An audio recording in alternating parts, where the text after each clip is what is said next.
شروع کرتا ہوں اللہ کے نام سے جو بڑا مہربان اور نہایت رحم کرنے والا ہے۔ حضرت معاذ بن جبل رضی اللہ تعالیٰ عنہ بیان کرتے ہیں، ایک روز رسول اللہ صلی اللہ علیہ وآلہ وسلم ہمیں نماز فجر پڑھانے کے لیے تشریف نہ لائے۔ قریب تھا کہ ہم سورج طلوع ہونے کا مشاہدہ کر لیتے، پھر آپ بہت تیزی سے تشریف لائے، چنانچہ نماز کے لیے اقامت کہی گئی۔ رسول اللہ صلی اللہ علیہ وآلہ وسلم نے اختصار کے ساتھ نماز پڑھائی۔ بس جب آپ صلی اللہ علیہ وآلہ وسلم نے سلام پھیرا تو بآواز بلند فرمایا، اپنی جگہوں پر ایسے ہی بیٹھے رہو۔ پھر آپ صلی اللہ علیہ وآلہ وسلم نے ہماری طرف متوجہ ہو کر فرمایا، میں ابھی تمہیں بتاتا ہوں کہ میں تمہیں نماز پڑھانے کے لیے کیوں نہیں آیا۔ میں رات کو بیدار ہوا، وضو کیا اور جس قدر مقدر میں تھا میں نے نماز پڑھی۔ مجھے نماز میں اونگ آنے لگی، حتیٰ کہ وہ مجھ پر غالب آ گئی۔ تب میں نے اپنے رب تبارک و تعالیٰ کو بہترین صورت میں دیکھا، چنانچہ اس نے فرمایا، محمد۔ میں نے عرض کیا، میرے رب حاضر ہوں۔ فرمایا، فرشتے کس چیز کے بارے میں بحث و مباحثہ کر رہے ہیں؟ میں نے عرض کیا، میں نہیں جانتا۔ اللہ تعالیٰ نے 3 مرتبہ ایسے فرمایا۔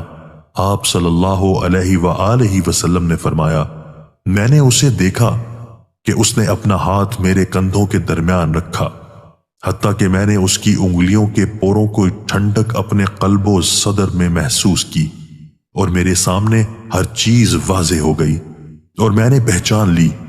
پھر رب تعالیٰ نے فرمایا، محمد۔ میں نے عرض کیا، میرے رب میں حاضر ہوں۔ فرمایا، مقرب فرشتے کس چیز کے بارے میں بحث و مباحثہ کر رہے ہیں؟ میں نے عرض کیا، گناہ مٹا دینے والے اعمال کے بارے میں۔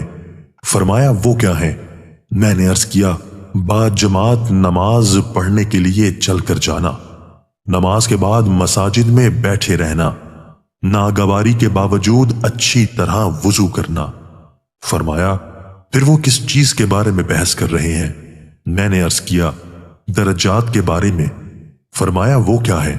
میں نے عرض کیا، کھانا کھلانا، نرمی سے بات کرنا، اور جب لوگ سو رہے ہوں نماز تہجد پڑھنا۔ فرمایا، کچھ مانگ لیں۔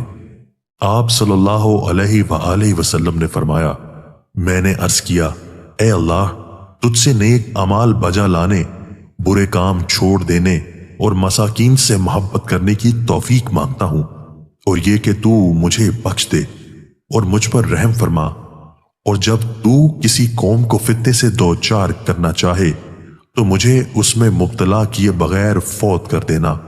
میں تجھ سے تیری محبت، تجھ سے محبت کرنے والوں کی محبت اور ایسے عمل کی محبت کا سوال کرتا ہوں جو مجھے تیری محبت کے قریب کر دے۔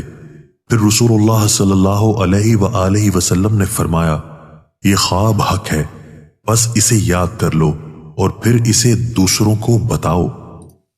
دوستو، اللہ تعالی ہمیں ان احادیث مبارکہ پر عمل کرنے اور اپنی زندگیوں کو سنوارنے کی توفیق عطا فرمائے۔